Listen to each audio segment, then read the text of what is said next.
Welcome to this special edition of Business Redefined. On August 9th, Kenyans will be heading to the poll to elect various leaders across different portfolios.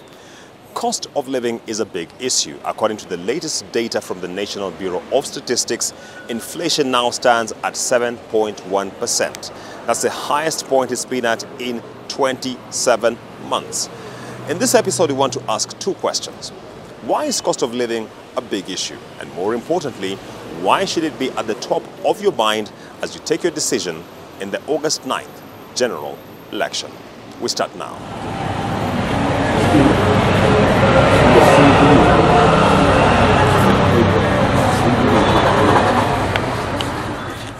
Tunasukumana sana kwa sababu vitu zikikuja ziongezwe bei, sisi tunajaribu kuimport. Hii mzigo huyu ukisema kama kiatu kama hiki, nasema unatakana uuze kwa pesa ngapi? Nitakana uuze kwa karibu shilingi 4,000. Inabidi niuze kwa shilingi 6,000, nianze kwa 6,000 kwa sababu inabidi uongee na mnunuzi, mkubaliane naye anaweza nunua ama hata nunua, kwa sababu kuna hiyo ndio changamoto yenye inatukumba, kwa sababu kwa mtu wa chini haizi toboa.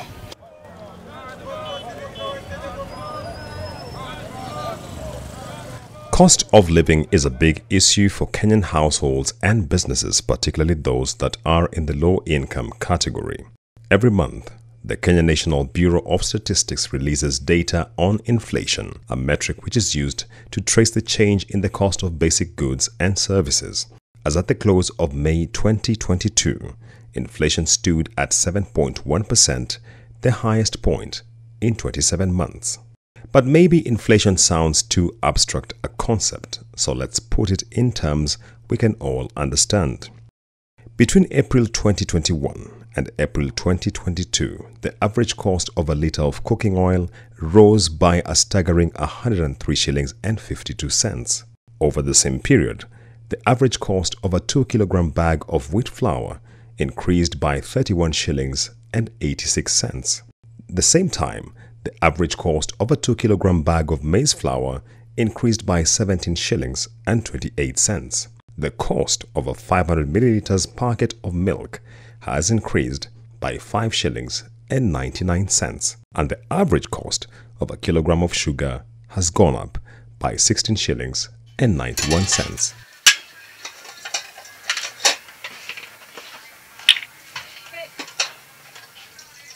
Many households have taken a significant hit from this steep rise in the cost of basic goods and services. There's no chicken.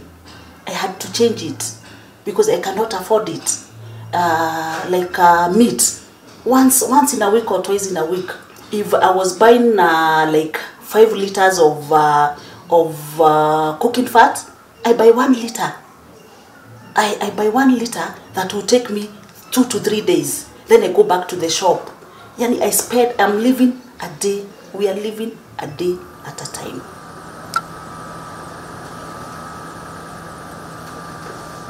Vitu zimepandishwa bei sana na mishahara yetu imebaki tu vile. Nimefanya kazi zaidi ya miaka 10, but sioni inisaidia. So tukipata 400 ama 300 saizi, unapata haitoshi maziwa, haitoshi kununua unga, haitoshi kununua mpaka mboga. So hata kukula kwa side unaweza kujinyima juu watoto. Ukiwa kukula kwa side itabidi watoto walala njaa.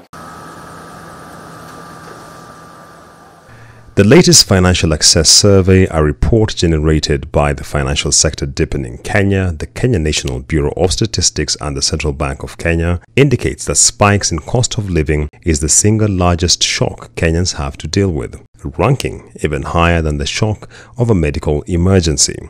The survey conducted in 2021 revealed that 54% of all persons reported rising cost of living as the biggest shock their households have to contend with, followed by health-related emergencies at a distant second.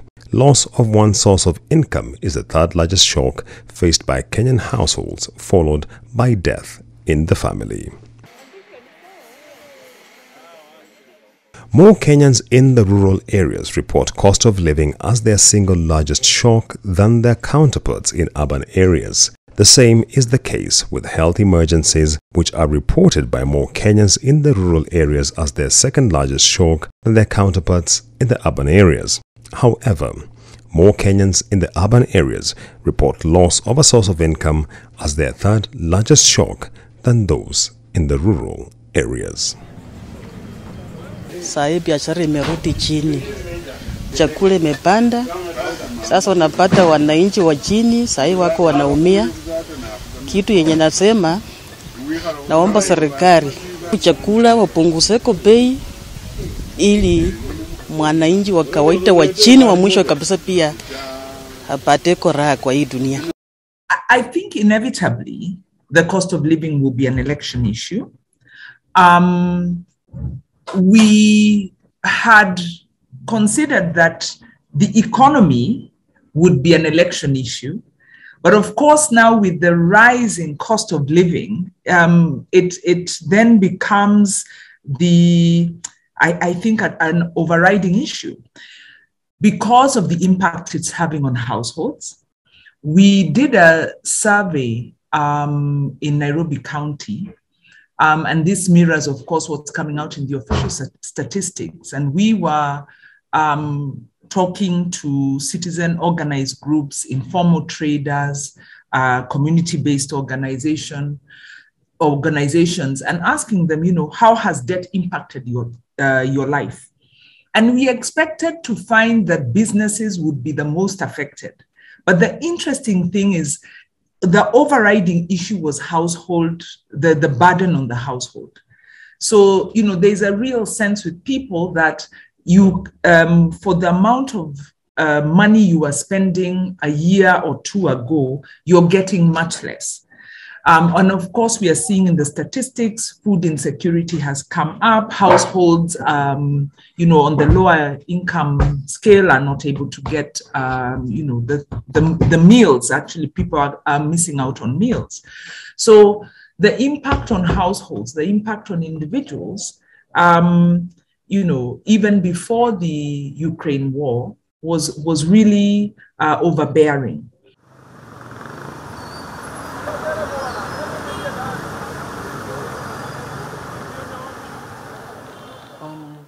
I think it has to be central to whatever discussions about political manifestos, but whatever economic programs the competing parties will come with. For the reason that first, I think both parties have defined this election as an election about the economy. And because of happenstance, the problems globally and also domestic problems, it's very, very clear that, if I may say, the citizen feels the economic pinch. Incomes have not grown as fast, and COVID had its own adverse effects as well, so employment has not recovered. And then, of course, food prices and fuel prices are going up, which are the major part of the basket for measuring the CPI, inflation.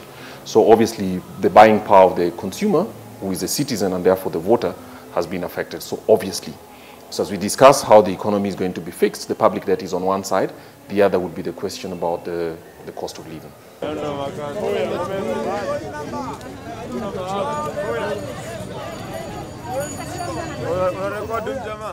Manifestos need to be holistic, because part of what drove us in here is, one, we don't have a taxation policy. So government's been, because we're in a debt trap due to imprudent debt borrowing, we also identify the policies that government has put in place to manage the debt, including the macroeconomic policy stance, have all been aggravators. So we did a study last year, and we found that from 2015, and this is nothing new, I think it's been echoed in other studies, Kenya's been deindustrializing because we've been losing competitiveness. Our growth in tax had plateaued, had stopped growing. We've seen some improvements under the fiscal consolidation, but really these aren't structural changes. So these are more of mopping up the tax, sealing some of the loopholes. But we have structural problems: the cost of inputs, the cost of fuel, the cost of electricity, The cost of basic services, even access to water is very expensive. So we have inefficiencies that are rooted in poor governance that have made us very uncompetitive. Alongside that, of course, government has been on a spending binge, as you know, running a huge deficit on unproductive projects.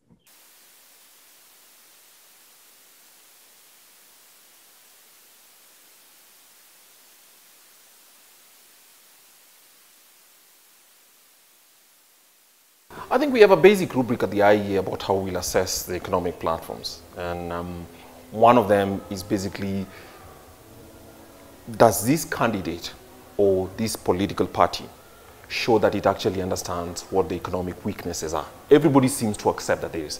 But what really are the economic weaknesses and what is it? Because the definition of the economic problem is essential for what solutions would come out or solutions that would work. So the first one is, why is it that we have government that is spending 10 billion shillings per day, cannot meet its objectives, and at the same time is unable to cushion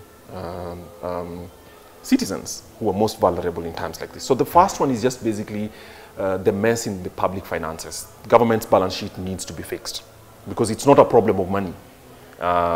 It's a problem about what government is spending on, and it looks like it's not efficient. So that's one. The second bit is basically how do you fix the public debt problem, which is the deficit, because the deficit is really, really large.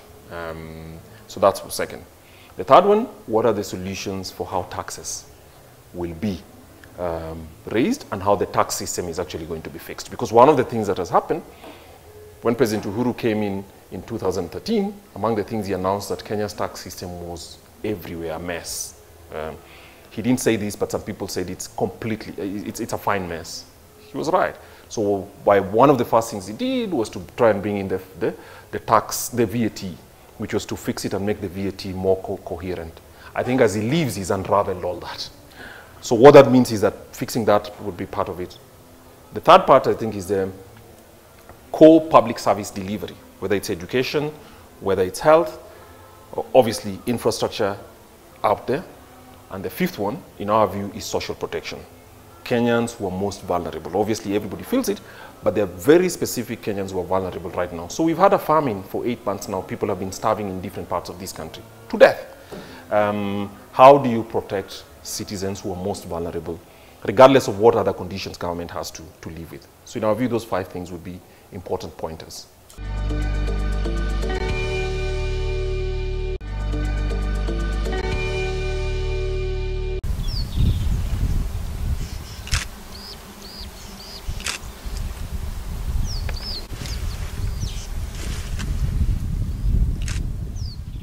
If you go to supermarkets, you find that what it usually costs, 100 shillings, is going beyond 400 to around 500 shillings. And the cost of transport, fares from various places to other destinations, we are getting it rough. So as we go to the ballot and choose the next government, I want to urge the new leadership and administration to start by addressing the issues of economy so that the common mananchi can feel on the ground the power of his or her own vote. So we will wish the government which will come in power to address also the production cost, actually the issues of assisting the farmer to get whatever is required to implement, to do the farm implements, and address it on a way that the farmer can feel it, that when I grow my maize or when I grow my wheat, I will get something profit out of it. But now you find that comparing the cost of all this and the selling of 1 pack of maize, it is a great loss. It is the farmer putting a lot of money in it and there is nothing out of it.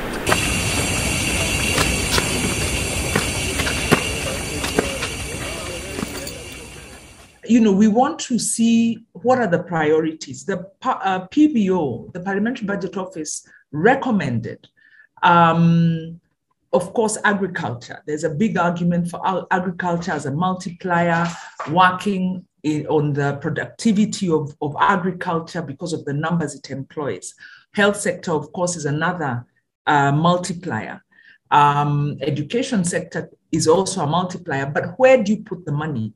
So what we'd like to see is government having a better balance in terms of where they prioritize. We're not saying no infrastructure, but we'd like to see the investments going where employment is high, where the returns are high. Well, what I expect the manifestos that come in from next week and to the end of the month would be subsidies will not be the solution. Partly because government needs to control both its spending and ensure that that limited money for the time being goes to the most clear things. So for instance, Parliament yesterday passed the bill, the finance bill, right?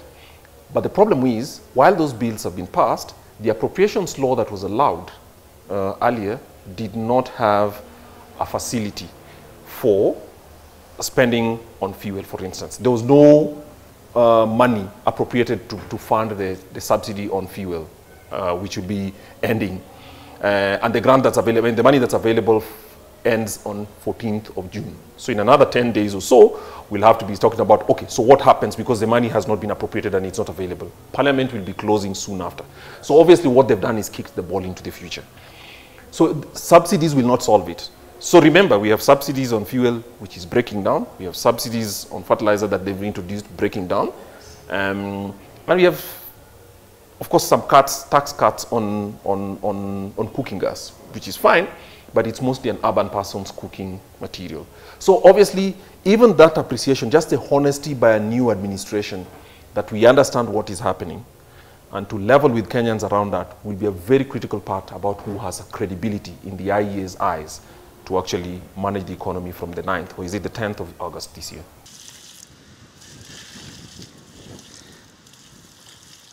Bei ya mafuta ni 150 lita. Na mimi kama mwana bodaboda, hiyo 150 siesi beba shilingi 200 ama shilingi 100. Ni kawaida tunabeba shilingi 50, na hiyo ukiweka bei ya lita moja 150, wesi unda shilingi 300. Unaunda shilingi 200. Na unapiga hesabu ya nyumba, tuko na mahitaji ya nyumba, shule.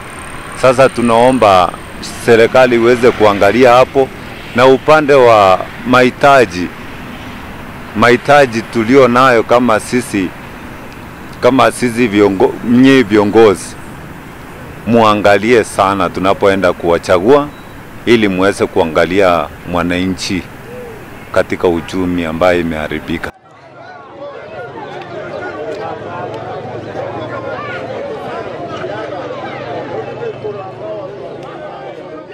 We want to look at the informal trade. Where is the informal sector, whether it's in agriculture, whether it's in trade? How do you link the informal sector to the formal sector? That means opening up value chains. If, for instance, if you're looking at manufacturing, what are the levels of entry for the more informal, for maybe the mid-level, and for the big guys? So we need to really open up our economic value chains and then have very strong governance to allow small businesses to compete. It's centered, to my mind, on the informal, because 83% of businesses, of labor is created in the informal sector.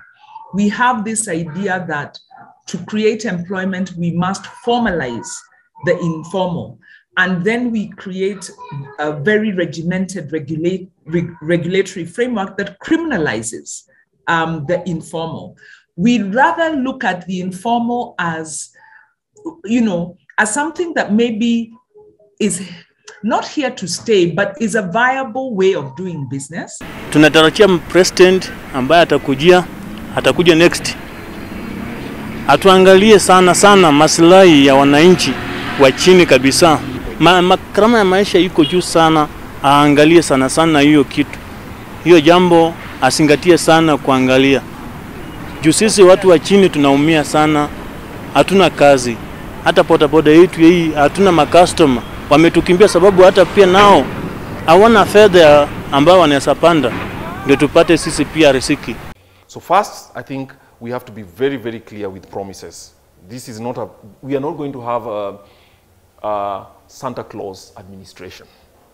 So that's the first thing. Just to be honest that, look, we will have very limited scope. So that's the first one. Secondly, it's also apparent to us that closing the deficit will not be done entirely by chasing new money. So I think we've harassed the Revenue Authority enough. They do a good job. But regardless of what happens, it is not clear that you can close the kind of gaps we have without disciplining expenditure. So whoever comes in first will have to do that. And my view is that in the first three months, it will become apparent that there might have to be a supplementary bill, supplementary act. But the bravery about the fact that subsidies actually make the deficit worse, and they make debt therefore worse. So if people are buying fuel, we have to level with Kenyans and tell them, look, if globally the price of fuel is going up, the price of crude petroleum is going up, and we do not have domestic sources of crude, we just have to accept those prices without hiding them and then making them show up 6 months later through lines and obviously queues and all that. So it's just that. But the debt management program exists. There's a debt management strategy that the government published itself, so that the commitment to adhere to that debt management strategy, which is limited what government will do, would be useful. I think Parliament also allowed through the regulations for the Cabinet Secretary to stretch the debt ceiling. It's not going to be enough. In fact, our view at the Institute of Economic Affairs is that if government has actually not gone above that ceiling, it is very close to it. So it's a matter of months, and that debt ceiling will actually come back. So debt ceiling is not a useful mechanism for managing Kenya's debt problem now. And that takes us to the close of the first episode of Moneyfesto, a series we are running on Business Redefined, which hopefully will allow us to elevate our discourse as we head up to the August 9th general election. In our subsequent series, we shall be covering an array of issues, including public debt and many others. Stay tuned.